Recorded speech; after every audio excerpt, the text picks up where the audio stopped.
നാരായണം നമസ്കൃത്യ നരം ചൈവ നരോത്തമം ദേവീം സരസ്വതീം വ്യാസം തതോ ജയമുദീരേ. നമസ്കാരം, ഞാൻ ഋജുരാമൻ. മഹാഭാരതം കഥകളുടെ പുതിയൊരു വീഡിയോയിലേക്ക് നിങ്ങളെ ഏവരെയും വളരെ ഹാർദമായി സ്വാഗതം ചെയ്യുന്നുണ്ട്. മഹാഭാരതം വളരെ ചെറുപ്പം മുതൽ എൻ്റെ മനസ്സിൽ വളരെ ആഴത്തിൽ പതിഞ്ഞിട്ടുള്ള കഥകൾ നിറഞ്ഞ ഒരു ഗ്രന്ഥമാണ്. അപ്പോൾ ഇതിലെ പല കഥാപാത്രങ്ങളും ഒന്ന് വളരെ ചെറുപ്പത്തിൽ തന്നെ എനിക്ക് ഭയങ്കരമായിട്ടുള്ള ആരാധന തോന്നിയിട്ടുള്ള കഥാപാത്രങ്ങളാണ്. അപ്പം ഇതിൻ്റെ മഹാഭാരതം സീരിയൽ ദൂരദർശനിൽ പണ്ട് വന്നിട്ടുണ്ടായിരുന്നു. അത് മുഴുവനും ആ സമയത്ത് കാണാൻ വേണ്ടിയിട്ട് സാധിച്ചിട്ടുണ്ടായിരുന്നു. അങ്ങനെ കുറച്ചുകൂടെ ആഴത്തിൽ കഥാപാത്രങ്ങളൊക്കെ ഉള്ളിലേക്ക് കയറിയിട്ടുണ്ടായിരുന്നു. അതിൽ മഹാഭാരതത്തെക്കുറിച്ചിട്ട് വളരെ ആഴത്തിൽ പഠിക്കണം, ഇതിൻ്റെ ആധികാരികമായിട്ടുള്ള ഗ്രന്ഥം ഏതാണെന്ന് അറിയണം ഒക്കെ മനസ്സിൽ ഇങ്ങനെ ഉള്ളിൽ വിചാരമുണ്ടായെങ്കിലും ഇപ്പോഴാണ് അതിനെക്കുറിച്ചിട്ട് ഒന്ന് ഇറങ്ങിത്തിരിക്കാനും അതിനെക്കുറിച്ചിട്ട് ആഴത്തിൽ പഠിക്കാനും ഒക്കെയുള്ള ഒരു അവസരം കിട്ടിയത്. അങ്ങനെയാണ് വിദ്വാൻ കെ പ്രകാശം എന്ന് പറയുന്ന ഒരു മഹത് വ്യക്തിയെക്കുറിച്ചിട്ടും അദ്ദേഹം എഴുതിയ ആ പുസ്തകത്തെക്കുറിച്ചിട്ടും അറിയാൻ വേണ്ടിയിട്ടിടയായത്. ഇത് ഭഗവാൻ വ്യാസൻ എഴുതിയ 1,00,000-ൽ പരം ശ്ലോകങ്ങളെ മലയാളത്തിലേക്ക് ഗദ്യമായിട്ട് പൂർണ്ണമായിട്ടും തർജ്ജമ ചെയ്തിട്ടുള്ളത് അദ്ദേഹമാണെന്ന് മനസ്സിലായി. അപ്പം ഇതിലൂടെ കടന്നു പോകുമ്പോഴാണ് ഇതുവരെ വായിച്ചതും കേട്ടതും അറിഞ്ഞതും ഒന്നും അല്ല പൂർണ്ണമായിട്ടുള്ള മഹാഭാരതം ഉള്ള തിരിച്ചറിവുണ്ടായത്. അപ്പോൾ ഈ കഥയിലൂടെ കടന്നു പോകുന്ന സമയത്ത് പല സ്ഥലങ്ങളിലും പല പൊരുത്തക്കേടുകളും പലപ്പോഴും കാണുന്നുണ്ട്. അപ്പം ഇത് 6 വാല്യങ്ങളുള്ള DC ബുക്സ് പ്രസിദ്ധീകരിച്ചിട്ടുള്ള പുസ്തകമാണ്. ഇതിലെ 18 അധ്യായങ്ങളിലുള്ളതിൽ 3-ാമത്തെ അധ്യായമേ ആയിട്ടുള്ളൂ. ബാക്കിയുള്ള 15 അധ്യായങ്ങൾ കിടക്കുന്നുണ്ട്. അതോടൊപ്പം തന്നെ ആദ്യത്തെ പുസ്തകത്തിൻ്റെ ഏകദേശം ഒരു 70% ആയിട്ടുള്ളൂ ഇപ്പം ഞാൻ പറയാൻ തുടങ്ങിയിട്ട്. ഇതിപ്പം 91-ാമത്തെ എപ്പിസോഡാണ്. അപ്പം ഈ സംശയങ്ങൾക്കും ഈ ആശയക്കുഴപ്പങ്ങൾക്കും ഒക്കെയുള്ള ഒരു മറുപടി ഇനിയുമുള്ള ഭാഗങ്ങളിൽ കിട്ടുമെന്നാണ് ഞാൻ പ്രതീക്ഷിക്കുന്നത്. ആദ്യത്തത് അഭിമന്യുവിൻ്റെ പ്രായത്തെ സംബന്ധിച്ചിട്ടുള്ള ഒരു കാര്യമാണ്. അത് പ്രേക്ഷകരായിട്ടുള്ള പലരും എൻ്റെ അടുത്ത് ഇങ്ങനെ പറഞ്ഞിട്ടുണ്ടായിരുന്നു. അപ്പോൾ ഞാൻ കഴിഞ്ഞ ഒരു കഥയിൽ ഇങ്ങനെ പേരുകൾ പറയുന്ന സമയത്ത് പെട്ടെന്ന് തെറ്റിപ്പോകുന്നതാണ്. ഘടോൽക്കജൻ എന്ന് അറിയാതെ കയറി വന്നു ഹിഡുംബൻ എന്നുള്ളതിന് പകരം. അതൊക്കെ ചൂണ്ടിക്കാണിക്കുന്നത് കാണുമ്പോൾ ഒരു സന്തോഷമുണ്ട്, കാരണം അത്രയും ശ്രദ്ധയോട് കൂടിയിട്ട് കേൾക്കുന്നുണ്ടല്ലോ. പിന്നെ അമേരിക്കയിൽ നിന്നും പ്രിയപ്പെട്ട പ്രസന്നാജി വളരെ ശ്രദ്ധയോട് കൂടിയിട്ട് ഇത് കേട്ടിട്ട് അതിനു വേണ്ടിയിട്ടുള്ള ഓരോന്നും ശ്രദ്ധയോട് കൂടിയിട്ട് കേൾക്കുന്നുണ്ടെന്ന് വ്യക്തമായിട്ട് മനസ്സിലാകുന്നുണ്ട്. അതിലൊക്കെ വളരെ സന്തോഷമുണ്ട്. വളരെ കുറച്ച് ആൾക്കാരെ കേൾക്കുന്നുണ്ടെങ്കിലും കേൾക്കുന്നവർ വളരെ ഗൗരവത്തോടു കൂടിയിട്ടും കേൾക്കുന്നത് കാണുമ്പം അത് എനിക്ക് വളരെ സന്തോഷം തരുന്നൊരു കാര്യമാണ്. അപ്പം പ്രതികരിക്കുന്നവർക്കും മുഴുവൻ കേൾക്കുന്നവർക്കും ഒക്കെയുള്ള എൻ്റെ ഭാഗത്തു നിന്നുള്ള വലിയൊരു നന്ദി ഞാൻ അറിയിക്കുകയാണ്. അപ്പോൾ ഇതൊരു വലിയൊരു ദൗത്യമായിട്ട് എടുത്തിരിക്കുകയാണ്. ഇതൊട്ടും എന്നാണ് അവസാനിപ്പിക്കാൻ സാധിക്കും എന്നുള്ളതിനെ കുറിച്ചിട്ടൊന്നും വ്യക്തമായിട്ടൊരു ധാരണയില്ല. എന്തായാലും അങ്ങനെ പറഞ്ഞുകൊണ്ടേയിരിക്കുകയാണ്. ഇപ്പോൾ നമ്മൾ കേട്ടുകൊണ്ടിരിക്കുന്നത് മഹാഭാരതത്തിലെ 3-ാമത്തെ അധ്യായമായിട്ടുള്ള വനപർവ്വത്തിലാണ്. അവിടെ വരുമ്പോഴും ചെറിയൊരു ആശയക്കുഴപ്പത്തിലൂടെ കടന്നു പോകുന്നുണ്ട്. ആശയക്കുഴപ്പം എന്താണെന്നുള്ളത് അത് സ്ഥിരമായിട്ട് കേൾക്കുന്നവർക്ക് മനസ്സിലായിട്ടുണ്ടാവുമെന്ന് വിചാരിക്കുന്നുണ്ട്. ആരും ഇതുവരെ അത് ഷെയർ ചെയ്തിട്ടില്ല. അപ്പം ഇനിയും അത് മനസ്സിലാക്കുമെന്ന് ഞാൻ വിചാരിക്കുന്നുണ്ട്. അതെന്തായാലും അങ്ങനെ കിടക്കട്ടെ. ആരെങ്കിലും കണ്ടുപിടിക്കുന്നുണ്ടെങ്കിൽ കണ്ടുപിടിക്കട്ടെ. അതിനുള്ള ഉത്തരവും മഹാഭാരതം മുന്നോട്ട് പറഞ്ഞു പോകുന്ന സമയത്ത് ഉണ്ടാവുമെന്നാണ് പ്രതീക്ഷിക്കുന്നത്. ഞാൻ ഈ 6 വാല്യങ്ങളും മുഴുവനായിട്ട് വായിച്ചിട്ടില്ല. അത് ഒറ്റയിരിപ്പിന് വായിച്ചു തീർക്കാൻ പറ്റുന്ന ഒരു പുസ്തകവുമല്ല. അത് പഠിച്ചു തന്നെ പോയാലേ കാര്യമുള്ളെന്ന് എനിക്ക് മനസ്സിലായതുകൊണ്ട് ഓരോ എപ്പിസോഡും അത് ഞാൻ ഷൂട്ട് ചെയ്യുന്ന സമയത്താണ് കൂടുതൽ ആഴത്തിൽ അതിലേക്ക് പോകുന്നത്. അങ്ങനെ ആ സമയത്ത് ഉണ്ടായിട്ടുള്ള ഒരു കൺഫ്യൂഷനാണത്. അപ്പോൾ നമ്മൾ കഴിഞ്ഞ പ്രാവശ്യം കഥ അവസാനിപ്പിച്ചത് ശ്വാലൻ, അതായത് ശിശുപാലൻ്റെ സഹോദരനായിട്ടുള്ള ശ്വാലൻ ഭഗവാൻ കൃഷ്ണനോട് പ്രതികാരം ചെയ്യാൻ വേണ്ടിയിട്ട് ആ ദ്വാരകയെ വളഞ്ഞ സമയത്ത് ശ്വാലനെ എതിരിടാൻ വേണ്ടിയിട്ട് വിഷ്ണുകുമാരന്മാരെല്ലാവരും തയ്യാറായി. അവരെല്ലാവരും വലിയ യോദ്ധാക്കളായിരുന്നു. ഭഗവാൻ കൃഷ്ണൻ്റെ കൂട്ടത്തിലുള്ള കൃഷ്ണൻ്റെ മക്കളും അതുപോലെ ബന്ധുജനങ്ങളുമായിട്ടുള്ളവരൊക്കെ അതിശക്തരായിട്ടുള്ള മഹാരഥന്മാരായിട്ടുള്ള യോദ്ധാക്കളായിരുന്നു. അപ്പോൾ അവർ വലിയൊരു പ്രതിരോധമാണ് അവിടെ തീർത്തത്. ഭയങ്കരമായിട്ടുള്ള ഒരു പ്രതിരോധം ഈ ശ്വാലൻ നേരത്തെ. ശ്വാലൻ വൻ പടയുമായിട്ടാണ് വന്നത്. അതോടൊപ്പം തന്നെ അവൻ യാത്ര ചെയ്തിരുന്ന സൗഭം എന്ന് പറയുന്ന ഒരു തേരിലായിരുന്നു. ആകാശത്തിലൂടെ സഞ്ചരിക്കാൻ കഴിയുന്ന വിചിത്രമായിട്ടുള്ള ലോഹങ്ങൾ കൊണ്ട് ഉണ്ടാക്കിയിട്ടുള്ള ഒരു തേരിലായിരുന്നു അവൻ യാത്ര ചെയ്തുകൊണ്ടിരുന്നത്. അപ്പോൾ ഇവനെ എല്ലാവരും ഭയപ്പെട്ടിരുന്നു. അപ്പം ഭഗവാൻ കൃഷ്ണനെ വധിക്കുക എന്നുള്ള ഉദ്ദേശത്തോടു കൂടിയിട്ടാണ്, ശിശുപാലനെ വധിച്ചതിലുള്ള പ്രതികാരം ചെയ്യണം എന്നുള്ള ഉദ്ദേശത്തോടു കൂടിയിട്ടാണ് ഈ ഭഗവാൻ കൃഷ്ണൻ്റെ രാജ്യമായിട്ടുള്ള ദ്വാരകയെ ആക്രമിക്കാൻ വേണ്ടിയിട്ട് അവൻ ഇറങ്ങിത്തിരിച്ചത്. അപ്പം ഈ കഥ വിശദമായിട്ട് കേൾക്കണമെന്ന് യുധിഷ്ഠിരൻ പറഞ്ഞു. കാരണം ഈ ശ്വാലനെ നേരിടാൻ വേണ്ടിയിട്ട് പോയതുകൊണ്ടാണ് ഭഗവാന് ചൂതിൻ്റെ സമയത്ത് ഹസ്തിനാപുരിയിൽ വരാൻ വേണ്ടിയിട്ട് സാധിക്കാഞ്ഞതും ചൂത് തടയാൻ വേണ്ടിയിട്ട് സാധിക്കാഞ്ഞതും എന്നൊക്കെ പറഞ്ഞിട്ടുണ്ടായിരുന്നു. അപ്പം യുധിഷ്ഠിരൻ ചോദിക്കുകയാണ്, ഭഗവാനെ അപ്പം എനിക്ക് കഥ ഒന്ന് വിശദമായിട്ട് പറഞ്ഞു തരണം. അങ്ങനെ ശ്വാലനും വിഷ്ണുകുമാരന്മാരുമായിട്ടുള്ള യുദ്ധത്തെക്കുറിച്ചിട്ടൊക്കെ വളരെ വിശദമായിട്ട് തന്നെ ഭഗവാൻ കൃഷ്ണൻ പറയുകയാണ്. തൻ്റെ മക്കളുടെ വീരശൂര പരാക്രമങ്ങളാണ് അദ്ദേഹം ഇവിടെ പറഞ്ഞുകൊണ്ടിരിക്കുന്നത്. അപ്പം ശ്വാലൻ്റെ സൈന്യം ഇരച്ചു കയറി വന്നപ്പോൾ വിഷ്ണുകുമാരന്മാരായിട്ടുള്ള ചാരുദേഷണൻ, സാമ്പൻ, മഹാരഥനായിട്ടുള്ള പ്രദ്യുമ്നൻ എന്നിവർ പടച്ചട്ടയും കയ്യുറയും ഒക്കെ ഇട്ട് വിചിത്രങ്ങളായിട്ടുള്ള രഥങ്ങളിൽ കയറി ശ്വാലൻ്റെ നേരെ പാഞ്ഞു ചെന്നു എന്നാണ്. ശ്വാലൻ്റെ പ്രധാനമന്ത്രിയും സേനാനായകനുമായിട്ടുള്ള ക്ഷേമവൃത്തിയുമായിട്ട് ശ്രീകൃഷ്ണൻ്റെ പുത്രനായിട്ടുള്ള സാമ്പൻ അതിഭയങ്കരമായിട്ടുള്ള യുദ്ധമാണ് ചെയ്തത്. ഇന്ദ്രൻ മഴ വർഷിക്കുന്നത് പോലെയാണ് ഈ സാമ്പൻ ആ ക്ഷേമവൃത്തിയുടെ മേലെ അസ്ത്രങ്ങൾ വർഷിച്ചുകൊണ്ടിരുന്നത്. അവനും തിരിച്ച് അതിശക്തമായിട്ടുള്ള രീതിയിൽ പോരാടിയെങ്കിലും സാമ്പൻ്റെ ഈ ശരവർഷം ഏറ്റിട്ട് പരിക്കേറ്റിട്ട് അവിടുന്ന് അവൻ തിരിഞ്ഞോടുകയാണ് ഉണ്ടായത്.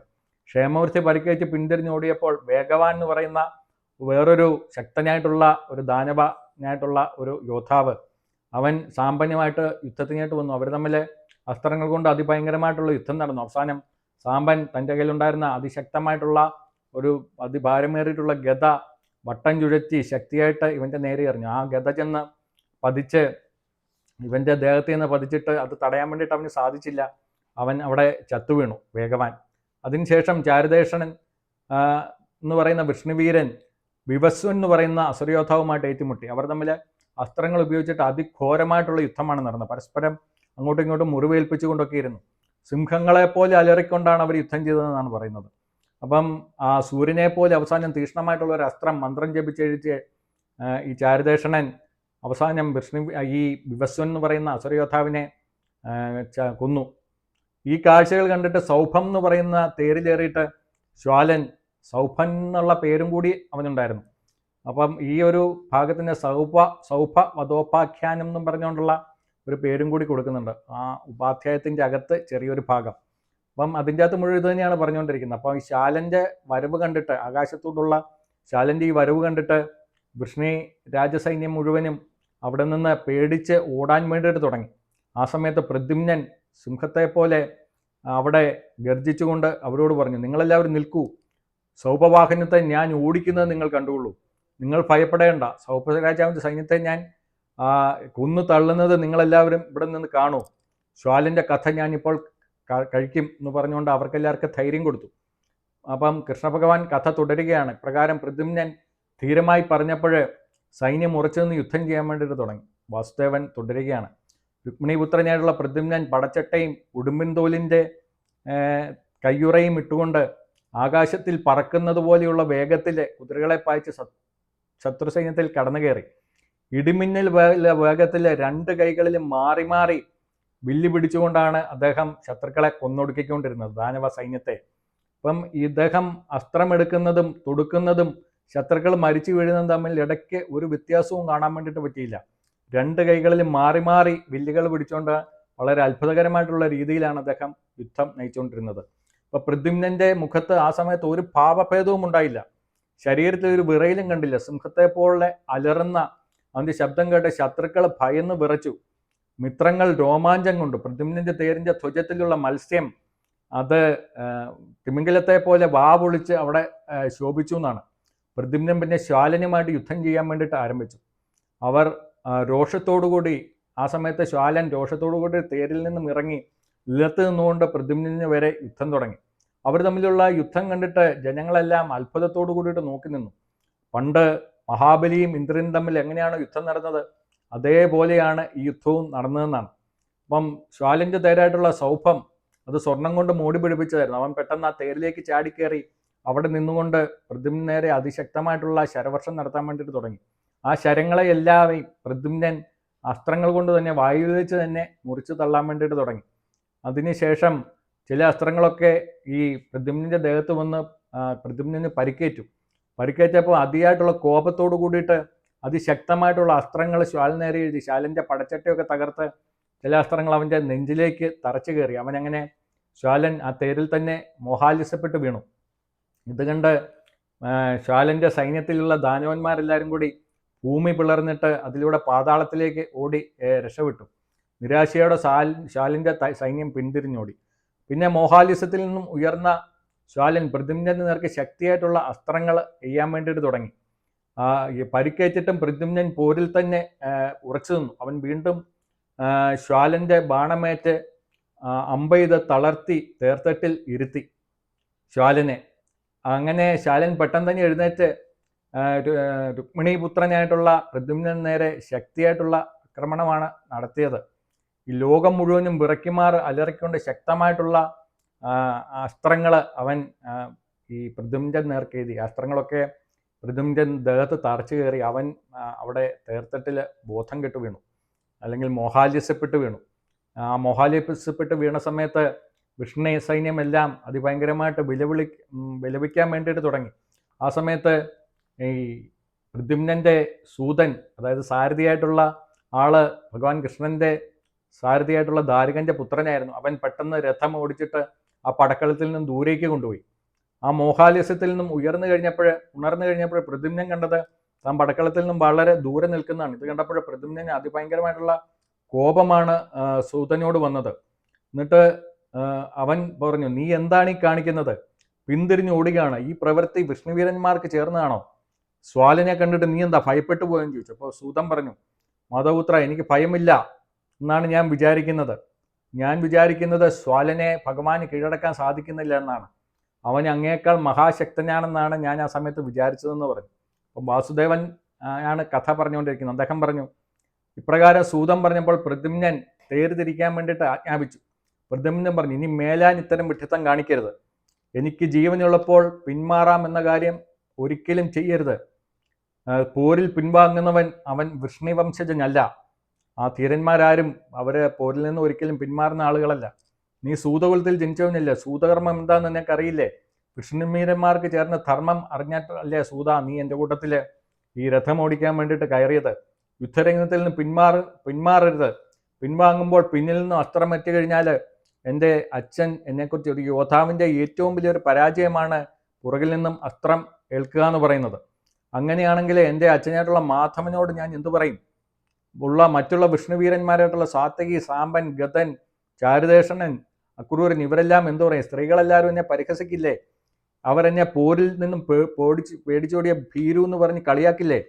എൻ്റെ പിതാവായിട്ടുള്ള വാസുദേവൻ എന്നെ രാജ്യത്തിൻ്റെ സംരക്ഷണം ഏൽപ്പിച്ചിട്ടാണ് ഇവിടുന്ന് പോയത്. യുധിഷ്ഠിര മഹാരാജാവിൻ്റെ രാജസൂയത്തിന് വേണ്ടിയിട്ടാണ് അദ്ദേഹം പോയത്.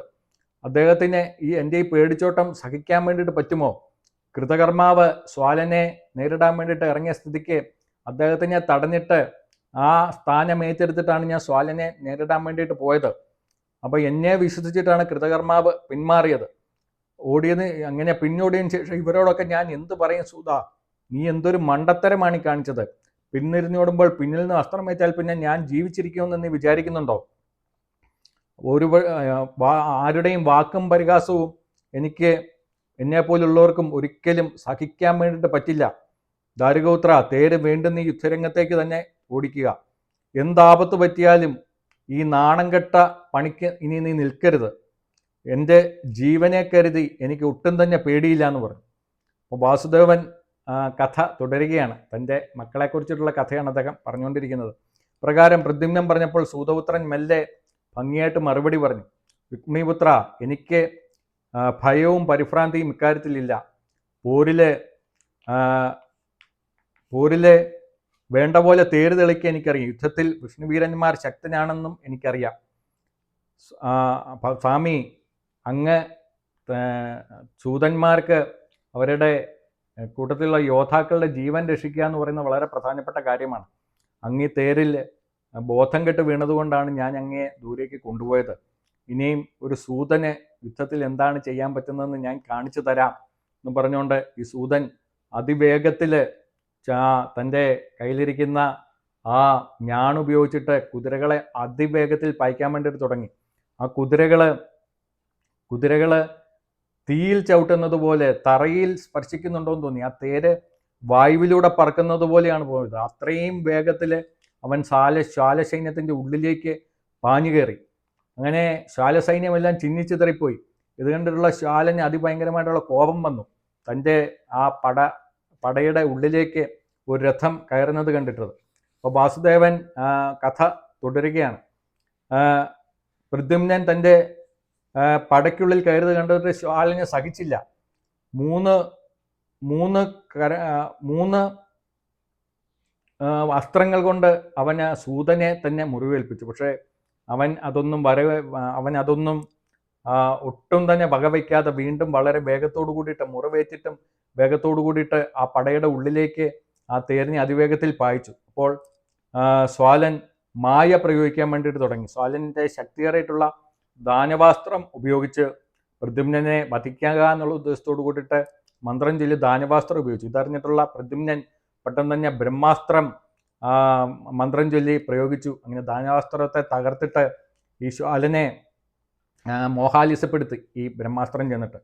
ശാലം വീണപ്പോൾ പ്രദ്യുമ്നൻ ഉഗ്രമായിട്ടുള്ള ഒരു ബാണം ഞാണിമേൽ തൊടുത്തു. ഇത് കണ്ടപ്പോൾ ഇന്ദ്രൻ, കുബേരൻ, വായു ഭഗവാൻ എന്നിവരെ അതിവേഗം തന്നെ ഈ പ്രദ്യുമ്നൻ്റെ ഇടയ്ക്ക് പറഞ്ഞു വിട്ടു. അവർ പെട്ടെന്ന് തന്നെ ഈ അസ്ത്രം അയക്കുന്നതിന് മുമ്പ് തന്നെ പ്രദ്യുമ്നൻ്റെ അടുത്ത് നിന്നിട്ട് പറഞ്ഞു, നീ ഈ അസ്ത്രം അയക്കരുത്.